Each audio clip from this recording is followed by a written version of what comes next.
In 1909, Barney Oldfield won the first race ever held here at the New York State Fairgrounds in Syracuse. Barney took home a check for $50 and a silver cup that day. Today, we bring you the world's richest dirt track race from that same New York State Fairgrounds. The winner will take home awards totaling over $45,000. The cars, they're called modifieds, and they exist in many different shapes and sizes around the country. But this particular breed calls the northeastern part of the United States home. And on the pole with his beautiful orange car is Jack Johnson. And Jack, what a thrill it must be for you to lead the world's greatest modifieds down to that green flag in front of 20,000 people. Yeah, it sure is. This is the biggest race for us all year long. We work very hard for this. This is a Daytona 500 for us. And this is as important to you, I'm sure, as the 500 would be to Mario Andretti at Indianapolis. Sure is. You know, this track historically, there's been a lot of problems in turn one on that first lap. Unfortunately, you're in the front row. That's got to feel good. Well, we're just going to kind of cool it the first few laps. If I can go to the front and hang on to it, I will. If not, I'll just settle in and ride, and probably won't make any moves until after the halfway mark when we make our pit stop. Have a safe 200 kilometers. Thank you. All right, let's go to the outside of the front row and Brock Yates. Thanks, Steve. You know, these modifieds are a very special breed of cat. They've evolved over the years from stock cars with stock bodies down to a very carefully organized piece of equipment, a piece of equipment that has specific rules on the width, minimum and maximum of the bodywork, the rake, and the height of the roof. In fact, these roofs used to be stock roofs, but now they've gone to fiberglass, and they're very, very carefully controlled in terms of what they can do and what they can't do as far as the bodywork is concerned. Starting on the outside of the front row, in second place is Ray Del Mata.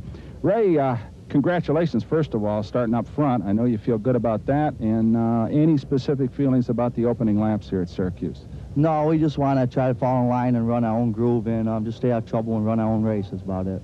Okay, you got any feelings about a pit stop early in the going? Well, we want to try to get in early to try to get out there as quick as we can, so it'll be less cars you have to pass, try to get back up through. Okay, well, good. Congratulations and good luck. Okay, thank you. Okay, now let's go to Steve Evans in the third place starter. Thank you, Brock. At the heart of these wedge-shaped wonders lies the required big block engine. Now, this entire field happens to be all big block Chevrolets. The rules say it must be a production block, a steel block. They are allowed to use aluminum heads, and any internal modifications are allowed, but you're limited still by the use of a single 4-barrel carburetor. On the inside of the second row is Billy Pouch. And Billy, these engines must be awfully similar when you consider that the top 30 qualifiers are all within 0.15 of a second on a mile track. That's unbelievable. Yeah, I guess it's just a matter of how long you keep your boot in it. Now, how do you see the first few laps going for you? How would you like to see the first few laps go? Well, I'm just going to play conservative and see how fast Jack is and try to stick with him. And, you know, I'm not real experienced with this track, so it's just a matter of me, you know, learning how these other guys are getting around it is how I'm going to get around it, I guess. Would you say that a conservative approach is better than a guy that might be willing to take a few chances here and there? I don't know. I think you got to be pretty conservative most of the race. Maybe, you know, maybe towards the end you got to take a few chances, but, you know, that's racing. And it's a narrow racetrack, difficult to pass on. Yeah, I find it real difficult. I was just out in a small block race, and it just seemed like one groove, and I was up in the mud trying to get around guys, and it seemed like every time I tried, I'd try to gain a spot, I'd lose a spot. Well, let's hope that doesn't happen today. Good luck to you. Thank you. Okay, let's go to Brock Yates on the outside of the second row. Thanks, Steve. You know, they call them modifieds. That implies they're stock cars, but believe me, these things are pure, thoroughbred racing cars. Tubular chassis, quick change rear ends, torsion bar suspensions, coil-over shock front suspensions, and a totally buttoned-up race car package, especially this beautiful 34 being driven here in the 4th place starting position by Dick Larson, Great Barrington, Massachusetts. First of all, congratulations on a 4th place starting qualifying time. Dick, any thoughts about the opening laps? I'm just going to try to take it easy and fall in behind the leaders and get to the halfway point, and we'll take it from there. So it's really going to turn out to be maybe sort of 2 races, huh? The first half to kind of feel your way out and then get tanked up with fuel and maybe some fresh tires and stand on the gas real hard, huh? Yeah, that's the way we're kind of looking at it. The car's kind of new to me. Haven't driven it at all, so we're going to kind of wait till the second half and see what we got. Well, good luck. Okay, thank you very much. Okay, and now let's go to Steve Evans with the 5th place starter. Tires on a race car can be as important as the engine itself. The modified racers we're seeing today are limited in a certain way as far as tires are concerned. They can only use a 13-inch wheel and a right rear tire, that's the largest one in the race car, that is 92 inches in circumference. But there is no limitation when it comes to the compound of that tire. There's hard ones, there's soft ones, and there's tires in the middle. And tire choice, Brett Hearn, could be very important to your chances today because we may have a slick racetrack on our hands. Well, I think with the cloudiness we had this morning, I think it may have thrown a couple teams off. We almost considered going to a softer tire, but right before the sun came out. It looks now that the sun will be out for just about the whole race. So we're going to go back to the hard tires. We expect the track to get fast, quick, and hard. Now, you have one mandatory pit stop. Most will just take on gasoline. If you made the wrong tire choice, would you change them at that time? Yeah, we absolutely will. We might even change them even without making the wrong choice. And what is your strategy for the first few laps, Brett? Well, we're going to hang back. I think we have a pretty good chance to get up into about second or third within the first couple laps, and then we might just follow Jack for a while and see what he's going to do. You're a professional. This would be your biggest ever payday. Absolutely, yeah. This is the biggest for any of these guys here. It's by far bigger than anything we do all year long, so it's going to count if it wins. Well, let's hope you make your banker smile tomorrow morning. Okay. Let's go to Brock Yates, who's on the outside of row number 3. Thanks, Steve. You know, these modifieds run on racing gasoline, and they carry NASCAR-type 22-gallon fuel cells. So at about between 3 and 4 miles of the gallon, they're going to have to make a stop in this race, and that's going to become a critical factor as to when and how these guys make these pit stops. With me is the 6th place starter, Mark Fleury. And Mark, I'm sure you're thinking about making a pit stop somewhere along the... No, I know you got to do one. Have you made any determination on when you're going to stop? Not really. We're pretty much going to play it by ear. Probably when the other top cars come in, we'll... Just watch out what's going on up front. When everybody comes in, you're in, huh? That's about it. Okay. Hope you beat them out. Congratulations on starting up front here. Good job, and I know you're going to run a good race. Good luck. Thank you. Okay. You know, these cars are really action-packed vehicles, an incredible event I think you're going to see. In fact, earlier, we had a consolation race here at Syracuse that was unbelievable. It'll give you an idea of the kind of action you're going to see here today. Watch this. And Brock, this is on the back stretch, the pace lap of all things. The green flag has not even flown yet. And look, all of a sudden, there's contact in the middle of the pack. Right, Steve. Remember those old silent film comedies when a whole bunch of cops tried to get through the door at the same time? This is what happened here. A chain reaction, taking 2, 4, 6, now 8 cars involved overall. And imagine, now this is the pace lap. The domino theory is no longer a theory. It is fact now. Well, this racetrack is so narrow on the back straight that it's only about 6 cars wide, and somebody tried to make it 7 cars wide. So they all kind of bogged down and come to a stop. Frankly, I've seen more spectacular crashes on the San Diego freeway. It looks like they're setting bowling pins here. But nobody hurt. Some hurt feelings, no doubt, but they do manage to get restarted, and here we go. And there was more to win than just some prize money in this consolation race. It was the last chance for all of these non-qualifiers to get in to the big 200-kilometer feature. Now, only the top 3 move into the feature, so there was a lot to be gained here. Well, actually, there's a 4th that the press will vote in, so really 3 guys will make it on merit, as it were, and 1 more is going to be chosen out of this field. Early in the going, Maynard Ferret, just down the road in Amsterdam, New York, took over the lead in that white number 78 modified. Then big problems for Gary Uke developed. He was on fire, bailed out of his modified without any vision, suddenly was trapped under the guardrail and had to kind of crawl away from it. First of all, Gary, are you okay? Yeah. Awful lot of smoke and steam, and what else? Yeah, bad luck for the whole week, right? What happened to you? I started to miss. I figured I'd get to the inside. She blew. Tried to keep it straight so I wouldn't spin out in front of everybody, and I got oil on my helmet pretty bad, and I flopped her up the shield so I could see where I was, got out of the way. Just a bad week. So as the consolation race continued, Maynard Ferret had a commanding lead, but it was Billy Wilson, Rick Jeffrey, and Buzzy Reutemann fighting it out for that critical 3rd spot that would get him into the feature race. So the pressure really on Buzzy Reutemann in that Dayglow orange car trying to get around the maroon car of Rick Jeffrey, number 55. If he doesn't get around him, he doesn't race in the Schaefer 200.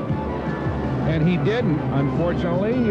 For Buzzy, he didn't make the cut, but the press box, they said Buzzy Reutemann, who won this race back in 1972, a very popular race driver all across the northeastern United States modified circuit, they said, we want him in the race, the press choice. So these 4 guys would start in the main event here at the Syracuse Mile. And they are tagged on to the end of this huge field in front of Brock 35,000 people. I said 20 earlier. Well, we just got an official count. 35,000 people for a dirt track race. How about that, Stephen? 51 modifieds lined up here on the main straightaway from all over the eastern United States. About 16 racetracks will supply drivers. Jack Johnson, a former winner here, Ray Dalmata on the outside of the front row, and a whole pack of hard runners right behind him, including Brett Hearn. Brett Hearn in row number 3. Brett hopes to use dirt track racing as a springboard to NASCAR, maybe even Indianapolis cars. Well, I'll tell you, Steve, it's a good place to start because most of the drivers like Brett Hearn are half-mile specialists from the states of New Jersey, New York, parts of Canada, Ontario. They will run all season long on half-mile dirt. They come to Syracuse, a fast mile, and the qualifying speeds at nearly 120 miles an hour. That's a big adventure for them. Well, one man who will not be conservative here, Brock, is two-time champion Merv Treichler. He is back in the 12th row, had some difficulties in qualifying. He will not be taking a conservative approach. You can bet on that. He's a money driver. He sure is, and if he does well, it's going to be the driver really more than the car. These automobiles are very, very equal. The rules are restrictive to a point where they're all big block Chevrolets, about 460 cubic inches, all about 2,700 pounds. We said earlier the bodies are very, very tightly ruled, so there's not a whole lot of advantage, and the cars really are very equal. So this is a driver's test more than it is a test of technology. You know, Brock, a lot of racing fans around the country have only been exposed to these modified cars through pictures in racing publications. And, you know, they really don't photograph all that well in black and white. I was amazed and actually impressed by the quality of these cars. They are just beautiful. The shape is a little awkward, but certainly all the attention to detail is here. Now, technically, this is a dirt track, but the only place you really find anything resembling dirt is up high against the wall. Earlier, Brock had a chance to get down on that surface and inspect it closely. Let's give you a little bit idea about what these guys are going to face on this mile here at Syracuse. They call it a dirt track, but I'll tell you what, it looks really more like bumpy asphalt. Let me just take this penknife and try to make a little mark in this thing. This thing is as hard. This is what we call the blue groove on a racetrack. A lot of rubber's been laid down in the groove, and it's gotten real hard. And notice that there are a lot of little hard pebbles and sand in this calcium-treated surface that will begin to wear tires. And as some oil gets laid down in this groove, it's going to get plenty slippery. So this is a very, very difficult and challenging racetrack. Shouldn't see any dust here today, but we're going to see some worn-out tires and some mighty tired race drivers when it's over. And ultimately, Brock, it could end up more like an ice surface than either dirt or asphalt. We'll be back for the start of the Schaefer 200.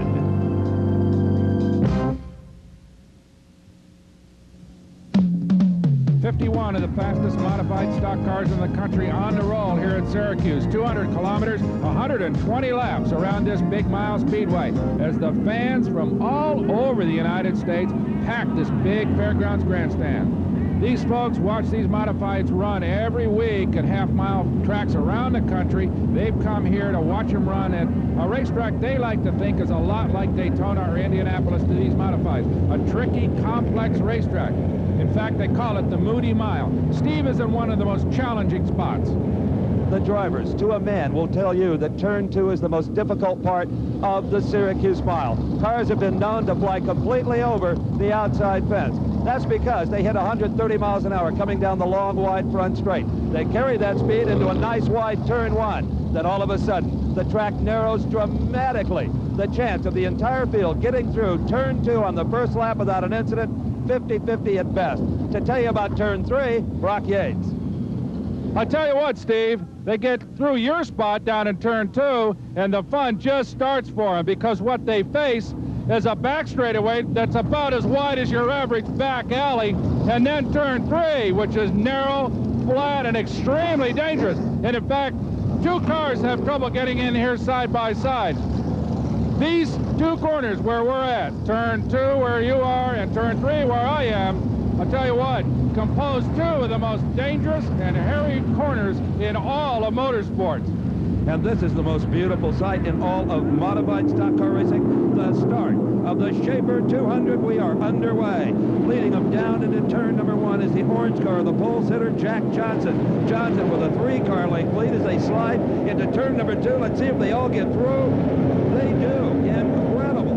Funneling out onto the back straightaway, as we said, a very, very difficult part of this track is Jack Johnson in a beautiful 12A Chevy-powered modified 4 slides into turn 3. Right behind him, Ray Delmata holding on to second. Billy Pouch in third, but he's being challenged by Brett Hearn. Brett Hearn has now moved in to take that third spot from Billy Pouch.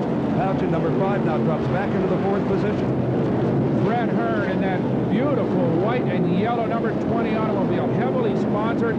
Brett Hearn is one of the real young lions in this sport, a very personable young man and a fine race driver. In fact, Brett made his road racing debut recently at Lime Rock and was very, very impressive. It is Brett Hearn right now setting his sights on number 643, Ray Delmata. He wants to move up into that number 2 spot. He sure does, Steve, and the only place he's going to be able to do that is either at the end of the straightaway at turn number 1 or turn number 3 at the end of the back straight. These corners are very narrow, and the only opportunity you get is to outbrake or dive underneath your opponent as you enter the corners. Well, our leaders better enjoy the clear sailing they've got right now, Brock, because with 51 cars, it won't take long before they string out and there's traffic to contend with. You never really break free of it, even on a big mile track like this. Of course, these guys are used to running wheel-to-wheel all year long. They race as many as 3 or 4 nights a week on the half miles, and you never really get clear of traffic. So that's not a big deal. The speeds, though, at 130 miles an hour down these straightaways are a big deal to these drivers. As you see, Brett Hearn still chasing Ray Delmata for that number 2 spot. And the quality of race car driving here in the early going, Brock, is simply amazing. Historically, this race has always had big problems in the early going. Clean and green so far. It sure is. Of course, the sophistication of the chassis is paying off, too. The crews have come here and with totally different setups than they use on the half miles and set these race cars up for these big sweeping turns. And right now, they're just running like they're on rails. And looking back in the pack just a little bit, let's go and pick up the 7th position, and that is 14J Alan Johnson. Just behind him running 8th is Dickie Larkin, number 34. Now, Larkin started 4th. He told us he was going to take a conservative approach, but I don't think he intentionally dropped back 4 places this quickly. No, I don't think so either, Steve. As we watch Jimmy Horton nail him for 8th place, so that puts Dickie way back into 9th. There's obviously some problems with that race car. He may be pushing, maybe oversteering, who's to know. They'll probably wait for that pit stop and try to make a chassis change. And Brock, the crowd reacts to every pass, no matter where it is in the pack, because they have come from all the local tracks around to cheer on their particular track champion or their favorite. And they're getting an awful lot of passing right now, maybe not up front. But nevertheless, it's a kind of action they came to see. And the yellow car, number 83, Bob Kraus, he is going to pick on Larkin as well, going to force Larkin back into 10th if he can. Sure is, as we watch them streak down that narrow back straightaway, 130, 140 miles an hour, and sweep into turn 3 and 4. And the guys starting to get some pressure now are the 2 running 5th and 6th. That's number 57, Tom Corellis, and in 6th spot is Ken Bren, car number 24. Ken Bren Jr. from the famous racing family in New Jersey. They've owned midget sprint cars, dirt track cars, some Indy cars over the years. He's the son of the family, and there's your leader, Jack Johnson, who launched himself off the pole and is just running clean, chasing his 2nd possible victory here at Syracuse. And Johnson is a 40-year-old professional race car driver, does it full-time, and enjoyed 22 wins this season leading up to the big 200. As he starts to move through the slower traffic at the back of the pack, Jack Johnson now lining up on some of the guys that made this race for the consolation. Buzzy Reutemann, Rick Jeffrey, and some of those fellows not quite as quick here today. So Johnson's going to have to thread his way through those guys. Reutemann, of course, a real veteran. He'll let him by, and I'm sure the rest of them will as well. But it's always a hairy moment for a leader when he's got to get past some of the slower guys. Don't forget they're racing each other as well. And as Jack Johnson gets into traffic, it has ultimately got to slow him down a bit, allowing second-place driver Ray Delmata to maybe pick up some of that distance, Rod. Notice how he can pass a little bit on the high side, showing that Johnson's car really is handling. There he goes on the outside, way out near the outer fence, down into turn number 3. Got it a little bit sideways there for a second, but he goes on the high side to get through that slower traffic. Jack Johnson's car is really working here at Syracuse today. And Brock, I'm sure you noticed some smoke coming out of number 60, Buzzy Reutemann's car. The press choice, the sentimental favorite, may be having problems early. Jack Johnson, no problem at all. He leads in an orange 12A. Ray Delmata in 2nd place, followed by Brett Hearn, Billy Pouch, and Tom Corellis, who came up from 9th.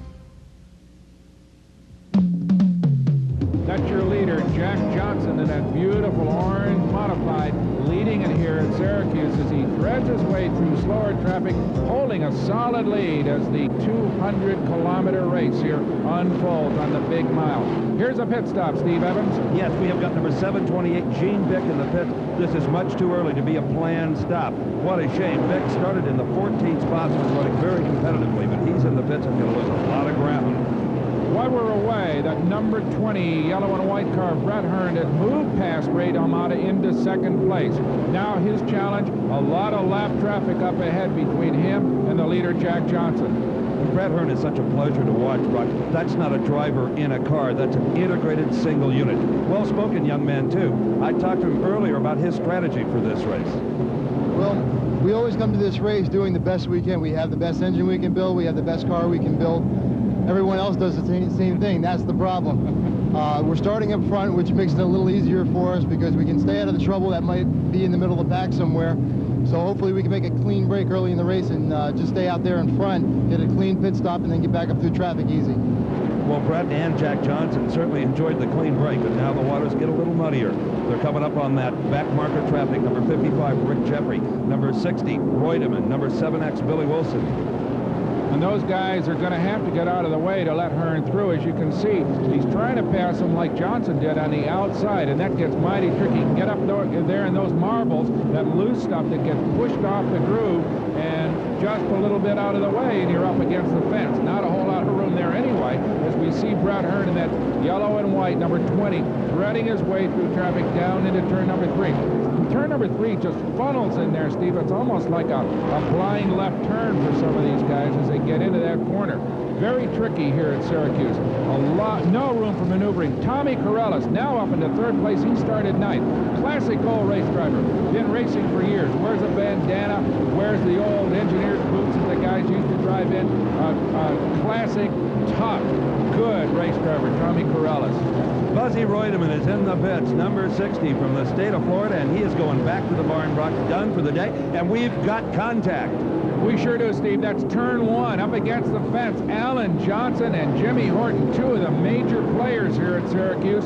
They are out. Horton in that pretty number 3, and up against the fence just in front of him, Alan Johnson. They were charging, and this could change the complexion of the race, Steve. Jimmy Horton has won over 200 races in his career, but never here at Syracuse. Alan Johnson, of course, is in the record books as a winner of this famed 200. So he's going to head back down the thruway to his home in Clifton Springs. Not a repeat winner here today as the field under caution coming down the back straightaway.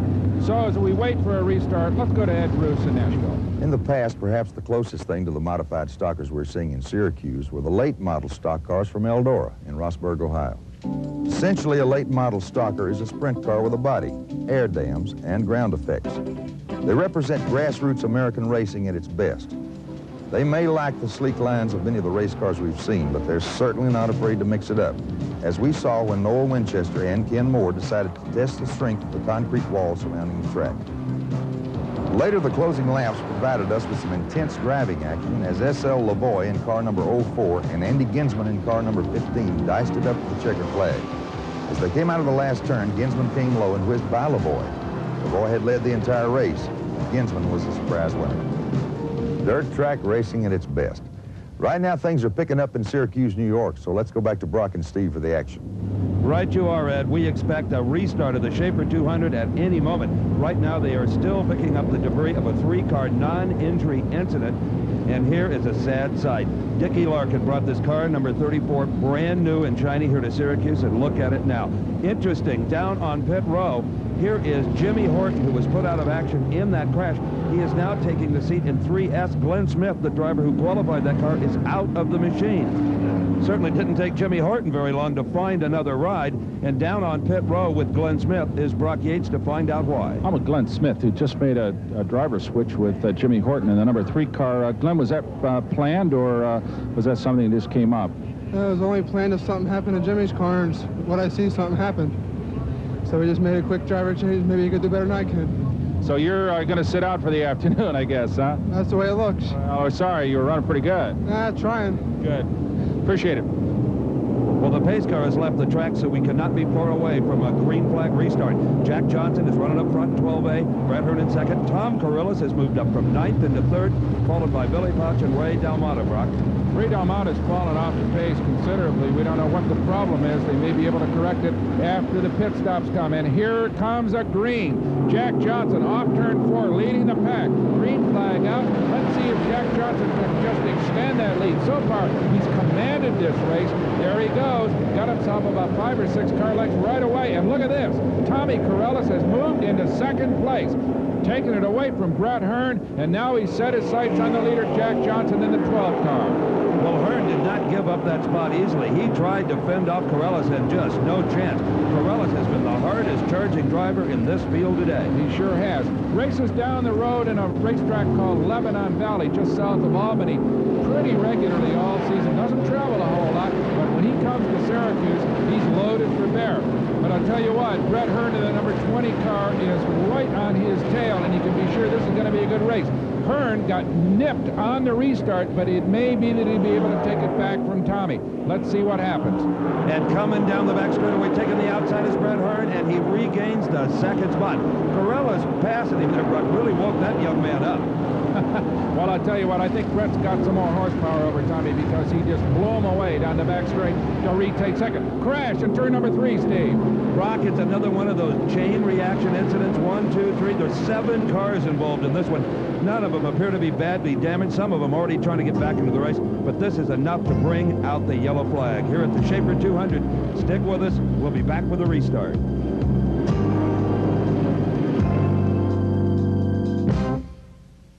They're coming down the back stretch, headed into turn number 4, and we may get a green flag this time, Brock Yates.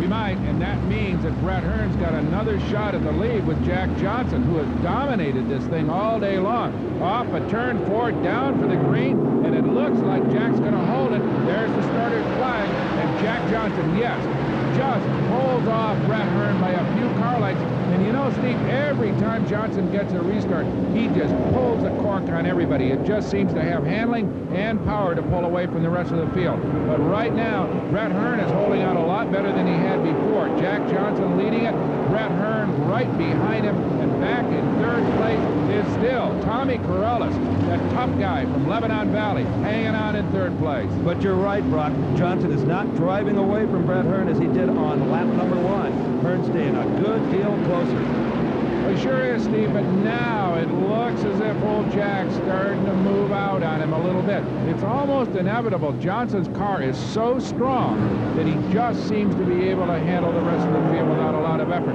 Right now, though, Tommy Corrillis in 3rd place, fighting his way through some slower traffic, and that is going to hurt Tommy because he's got some slower cars to get by. Right now, Ed Delmolino out of Great Barrington, Massachusetts is in front of Tommy, and he is going to pose a little bit of a problem to get by so he can start to move in, hopefully again on Brett Hearn. So there goes Tommy Corrillis trying to get by Delmolino and get out front with the rest of the guys. And as you said earlier, Brock, the ideal place to pass is coming out of a turn onto a straightaway or just before getting into a turn off the straightaway. And here he goes. He's going to get around Ed Delmolino. And excellent execution there by Corrillis. Had he waited any longer, that tight turn 3 would have prevented a pass.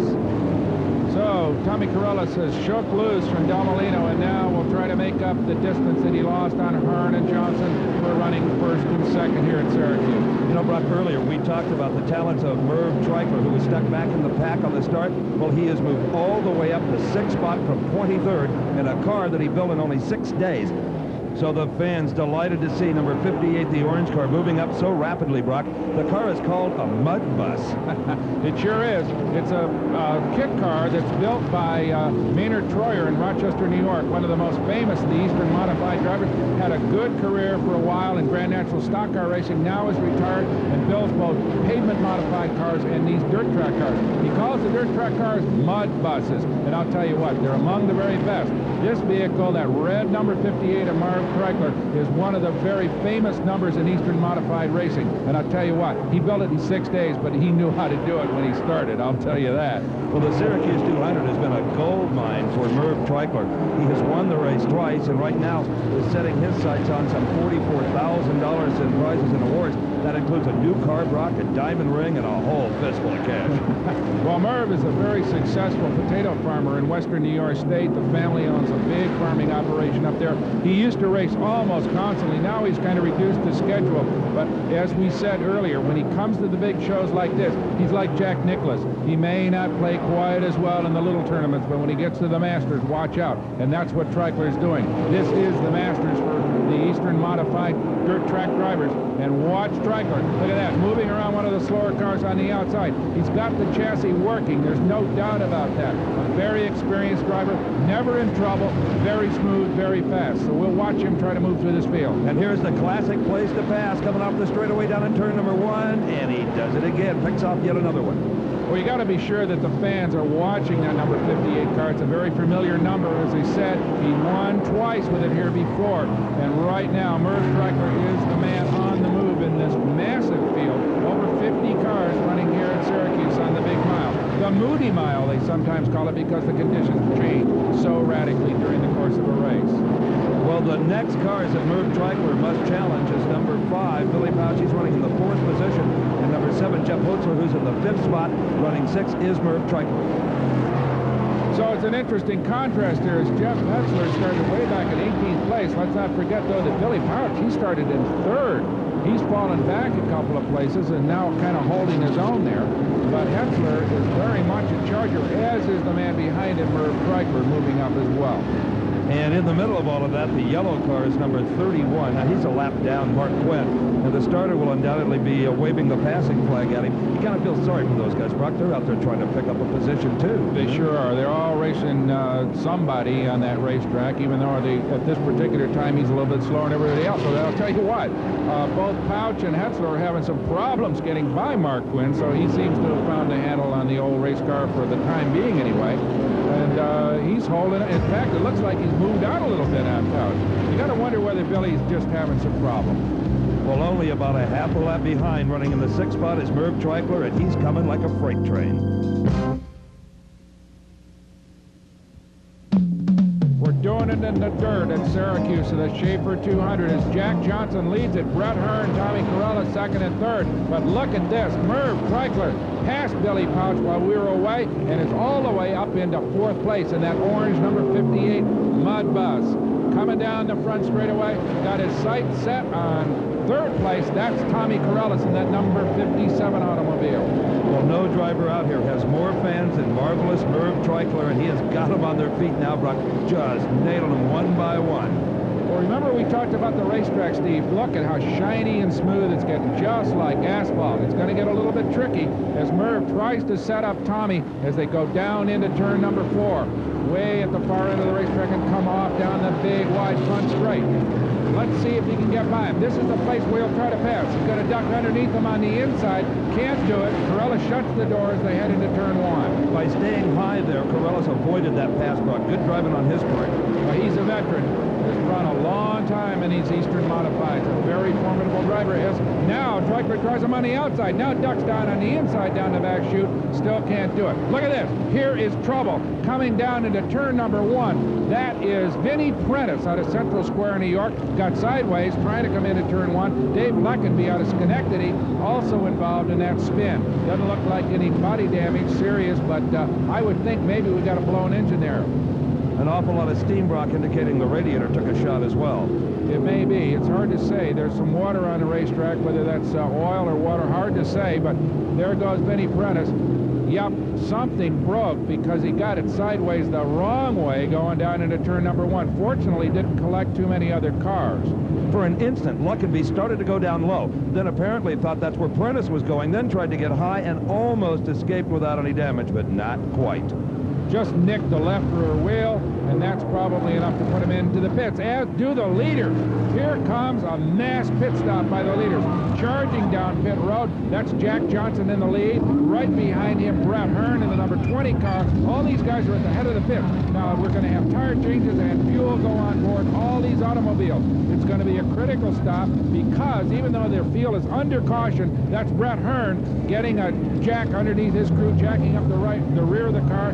Tire changes going on. Jack Johnson's leading automobile, the number 12. All of the drivers were just looking for that yellow flag, and when they saw it, instantly into the pits they came. Tommy Corellis is in as well, so all of the top chargers are in right now. They sure are, and it's going to be a race to get back underway. That is Tommy Corellis, the number 57 modified. There goes Brett Hearn, but look at this. There's a jack jammed underneath the quick change in the back of the automobile. He's going to have to come back in, Steve. That is your typical mechanics gas station type hydraulic jack. They're not allowed to use air jacks in this kind of racing. Brett Hearn has no idea right now that he's got a jack along for the ride. He sheds the jack.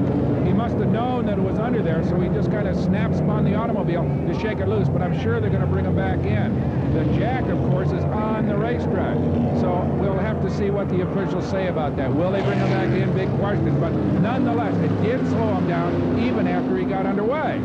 Well, it's going to take a few minutes to get all of this sorted out. So, well, and as we expected, Brett Hearn was riding in second place, now returns to the pits as the crew examines the possibility of damage when he left the pits on that earlier stop with a jack jammed underneath the quick change rear end. That is going to be very costly for him, Steve.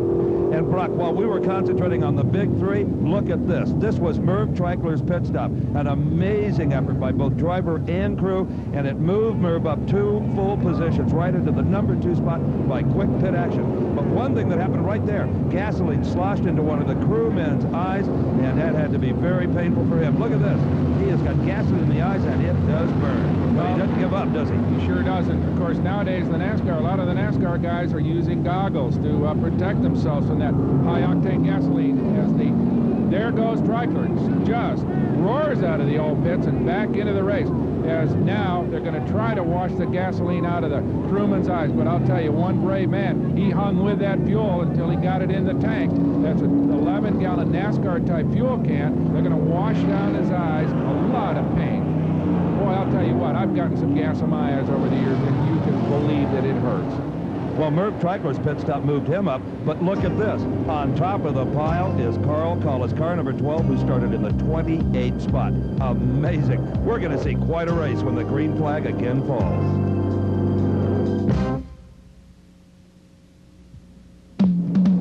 Getting ready for a restart here at Syracuse, New York on the Moody Mile. I'm Brock Yates along with Steve Evans, Ed Bruce down in Nashville. As the field forms up, gets ready to take a green on the restart. Carl Collis, Northampton, Pennsylvania, leading the show. Behind him, Merv Treichler. But as the green comes out, Billy Pouch drives past Treichler to take second place. And Treichler, for some reason, Brock, continues to stumble. Here comes Johnson, 12A. He, too, is going to try him on the inside.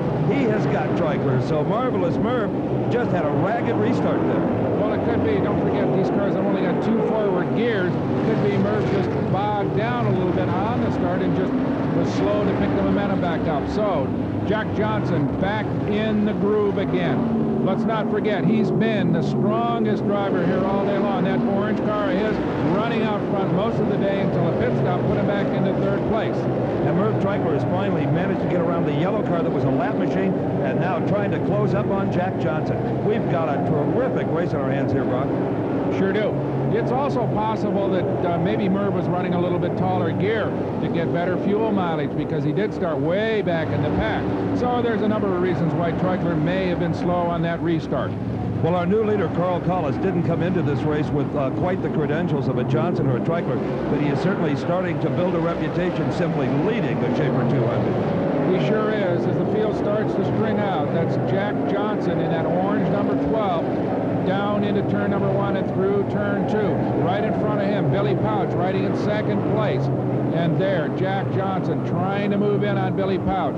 That car, 12A, very strong all day long. We'll see whether he can get by him as they go into turn 3, heading down into turn 4 and onto the main straightaway. Johnson is going to try him on the inside. He pulls him alongside, and he makes it work. And look at this. Merv Treichler moves by Pouch as well. Good pass by Treichler. So the red number 58 of Merv Treichler moves past that white number 5 of Billy Pouch. Billy got wide coming out of turn 4, and that was enough to let both Johnson and Treichler pass. Well, the way Johnson and Treichler are flying now, Carl Collis' lead may be short-lived. Right, Steve. Looks like 3 team cars there. Actually, they're not. The lead car is a lap car. Next is Jack Johnson, and the number 12 behind him, the red 58 of Merv Treichler. Jack Johnson, though, now starting to show some real muscle as he moves by a slower lap car as they enter turn 1. A nice pass by Jack Johnson, a real pro, 40 years old, won here in 1979, runs a speed shop out of Waynesburg, New York, and is his own team manager, runs his own team.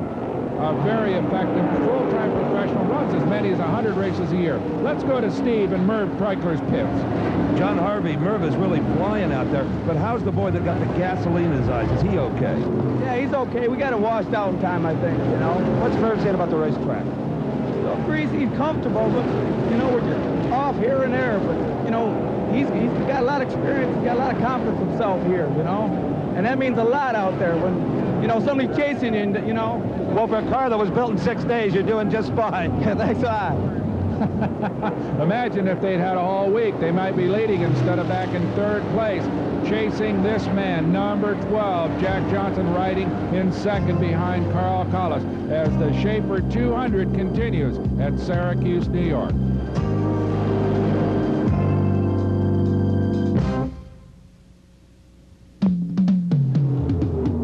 It is hot and heavy here at the Schaefer 200 for modified dirt track cars. I'm Steve Evans along with Brock Yates and Ed Bruce, who'll visit with us from down in Nashville.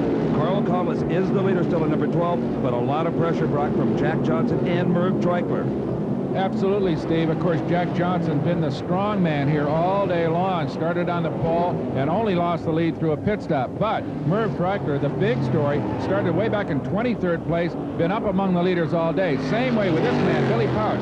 3rd place start, now in 4th place. Been right there all day long, but not quite enough strength to lead him. And here we can see that Carl Collis' lead is shrinking. That is Jack Johnson, slowly but surely coming up on his tail. Behind Johnson, also making progress, is Merv Treichler, the orange 58. Steve, here's some bad news. Tommy Corrales, what a courageous charge. Started in 9th, got all the way to 3rd, then fell back to 5th, and now he's coming into the pits, and this is under green. This is surely not a scheduled stop for him, and that could blunt what has been a terrific drive for him all day long. Well, as you mentioned, Brock, he came in under green, so as the leaders here thunder around the racetrack, they're just putting more and more time on Tommy Corrales. In fact, he'll be a lap down now. That is Carl Collis, 12W, the white car, still out there in front, with Jack Johnson at 12A running 2nd, and Merv Treichler may be drifting off the pace a little bit back there in 3rd. Can't even see him right now. Well, more than that, Steve, remember in the other restarts, Johnson's just blasted back into the lead. Not now. Collis holds on. There goes Corrales getting under. No, we thought he was going to get underway, but he's made another left turn and gone in behind the pits. That probably means Tommy Corrales out for the afternoon. Tough break. Well, continuing your thought, though, Brock, and it's a good one. Jack Johnson early on demonstrated the kind of horsepower that would have easily overtaken Carl Collis. Either Collis has found some extra oomph in that machine, or Johnson just doesn't have it. Well, it could be that Collis made some chassis changes during that very rapid pit stop that he made that got him into the lead, because the car is really hooked up in the corners, and Jack Johnson is just having problems. Earlier in the racing, Johnson was just faster than everybody through these big wide corners at Syracuse, but not right now, although he seems to be able to move in a little bit on Collis down this front straightaway. Well, Johnson, too, Brock, may be pacing himself just a little bit. Not all that anxious to pass Carl Collis. He's got plenty of time to do that when indeed he has to. They'll run 200 kilometers here with just one pit stop. Anybody that has to go in for any extra repairs other than that mandatory and necessary fuel and tire stop is not going to win the Schaefer 200. You've got to do it with just one stop.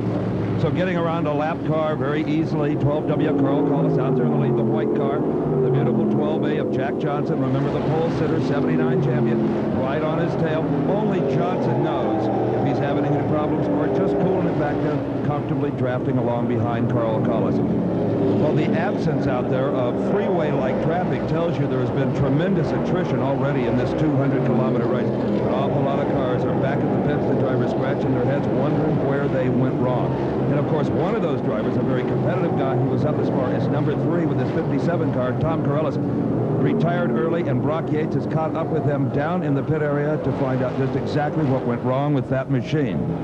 I'm with Tommy Corellis, who just did a super job here, got up into 3rd place, was running real strong, and then suddenly you lost some nutball piece and put you out, right? Well, we were losing a lot of gas out of a gas line or something, and the power steering started working, so we assumed that the belt started slipping on it. Maybe the pump and the power steering was going at the same time, too. But I just couldn't run it with it coming on and going off on me in them corners. It just jeopardized too much equipment. Sure. Well, you probably could have lost it in any corner when the thing came in on you and whatever. You didn't know when it was coming in or going out. No, I didn't know, and I didn't want to hurt nobody else out there. And I could have rode it out, but I would have never finished up there. So that's Tommy. Congratulations, you did a super job. We're proud of you. Thank you. Well, Brock, the battle has heated up for the lead, and Jack Johnson is making a move on Carl Collis. Collis leading it in 12W, but here comes Johnson. A moment ago, he was right up on his tail, drifted back. Johnson has got the power to get around him, I believe.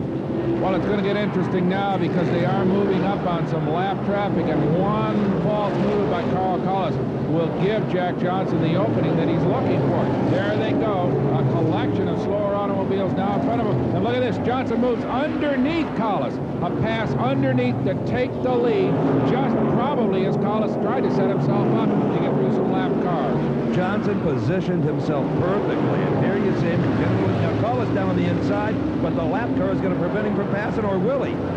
Well, a good aggressive move on the part of Jack Johnson, yes. In fact, Collis is going to get held up a little bit by that slower automobile, so Jack Johnson gets himself maybe 2 or 3 car length lead coming down the front straight. Took command of that in a beautiful pass in some heavy traffic. The difference between a winner and loser oftentimes in this kind of racing is the ability to run in traffic, and Jack Johnson sure showed he can do it. Johnson using those lap cars just like pawns in a chess game. Now we see why modified dirt track racing is so very popular in this part of the world. But the best race on the track has got to be for second place between the white car, 12W of Carl Collis, and Marvelous Merv Treichler in number 58, Brock.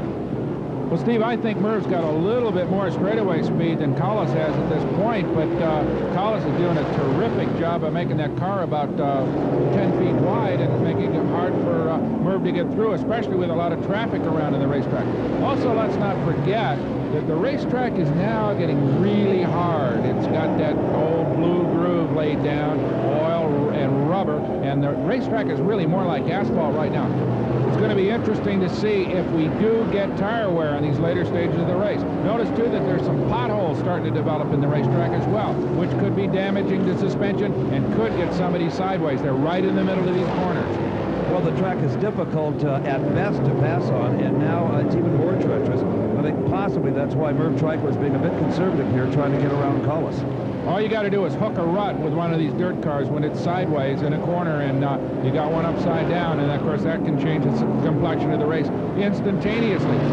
You know, Collis maneuvered through that wad of slower traffic really effectively and has got himself a pretty good lead over Treichler right now, Steve.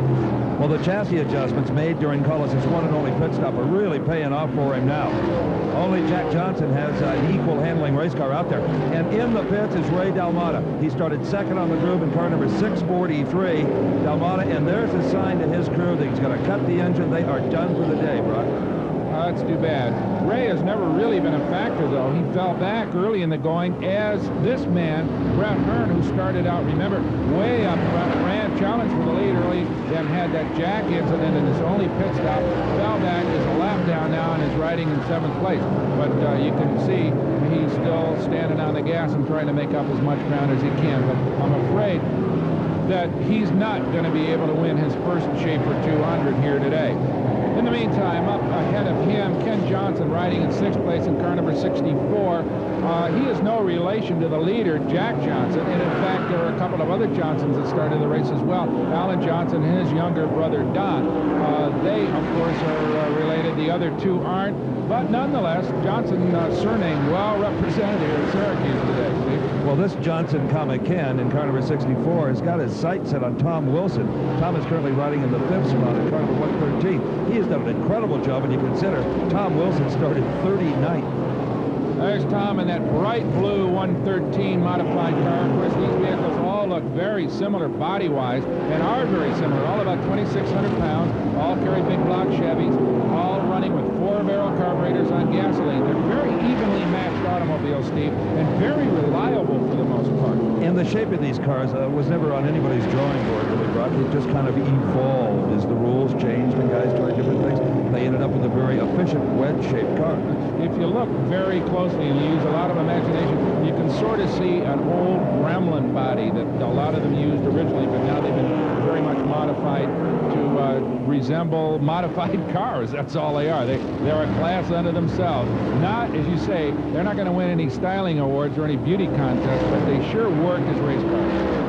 Well, one race car that didn't work as well as its driver had hoped was the car of Ray Dalmata. Brock is down in the pits right now with Ray to find out what happened.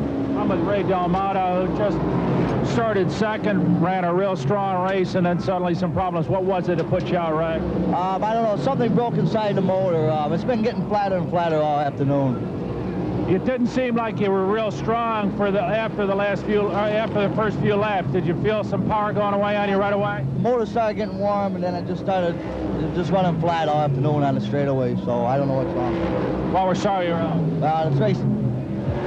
Well, a philosophical attitude is a good thing to have if you're a race car driver. And Brock, I don't know if you can see it from your vantage point down the front straight, but out on the racetrack is a tremendous competition for that 5th position. Car number 113, the Blue Machine, driven by Tom Wilson. Just behind him and running that 5th spot is Ken Johnson, car number 64. Well, I sure can see it, Steve, and it's an interesting contrast in styles. You notice that Johnson's running a little bit higher groove than Wilson. Wilson tucked down low against the inside fence as he comes down the front straightaway, and you'll notice as they go into turn 1 that Wilson will hook down in right tight against the rail, and Ken Johnson will ride a little bit higher trying to get by him on the outside, but it doesn't work. So Tom Wilson holds on to that 5th spot as they rush down the back straightaway, probably knocking out 135, maybe 140 miles an hour before they shut down. Oh, a car against the fence. And Brock, that is number 5, Billy Pouch. He was running a strong 4th when he made contact with that very unforgiving wall. But you know what that means. The yellow flag will come out, allowing the front runners to bunch up even closer. We are going to have a tremendous race in the closing laps of the Schaefer 200. And on this tricky 1-mile circuit, Billy Pouch may not be the only one that hits the wall. This should be a sprint to the finish.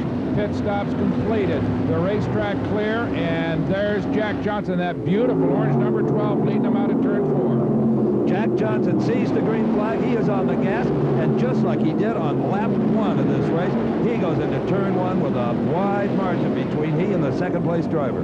Carl Collis, who you recall, held him off for a while on that last restart, but not this time. Jack Johnson had the lead, and it looks like he plans to hold it. In fact, extend it.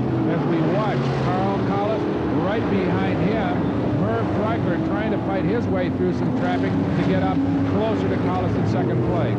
And just then we saw how stiffly suspended these race cars are, Buck. A lot of them carrying daylight under that left front wheel. But not this guy. He's got all 4 firmly planted in this Syracuse dirt, if you could call it that. Jack Johnson, who has led more laps of this race than any other driver. And appears to be, unless something drastic happens to him, he may pull this one out. His second victory here at Syracuse on the big mile. As more traffic, there's Wilson and Johnson and Brett Hearn back in 6th place, elbowing his way up through some slower traffic. But right now it's Tom Wilson, that number 113 Blue Modified, that holds the advantage in that 4th spot. Well, the advantage is ever so slight, though, Brock, because look at 64, Ken Johnson. Johnson is just waiting for any kind of daylight that he can try to ram that modified through. He definitely wants to pick up another spot. It means more prize money at the end of the day, and the end of the day is not very far off. We are in the closing laps of this 200-kilometer fistfight. You notice, Steve, that these cars look like they're running on asphalt. You kind of expect a dirt car to broadslide, to oversteer as it goes through a corner. These guys set these cars up, as they call, tight, so they sort of push or neutral steer through the corners. They really don't get sideways very much with their handling right on a racetrack like Syracuse. Now, this may be Ken Johnson's opportunity in the maroon car, using that slower yellow car to get around Tom Wilson. He can't make it work. No, sir. So Tom Wilson, boy, if he goes home with a 4th place, he is going to be one happy kid. did, having started way back, 39th place, and come up through the field to finish high. So he is holding them off right now, doing a good job with that 113. It's got to be an awkward feeling for a driver, Brock, in this kind of a track situation. You're really on a pseudo-asphalt track with dirt tires. You're not running slicks like you would on a NASCAR car or on an asphalt Sprinter.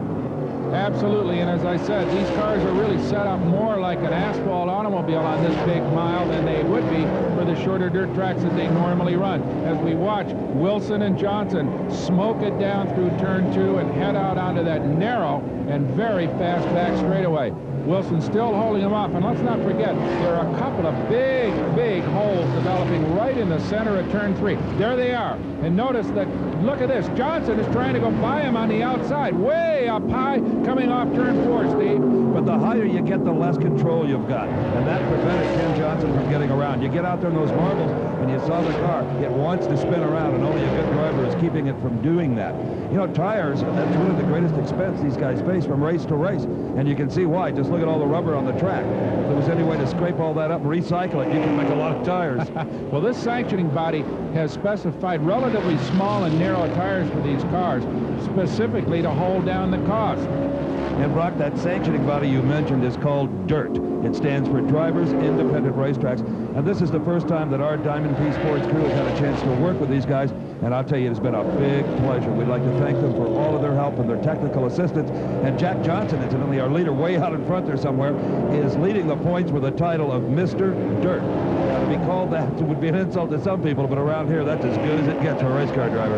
It sure does. These guys have done a terrific job of organizing the tracks in the Northeast. Very popular kind of racing.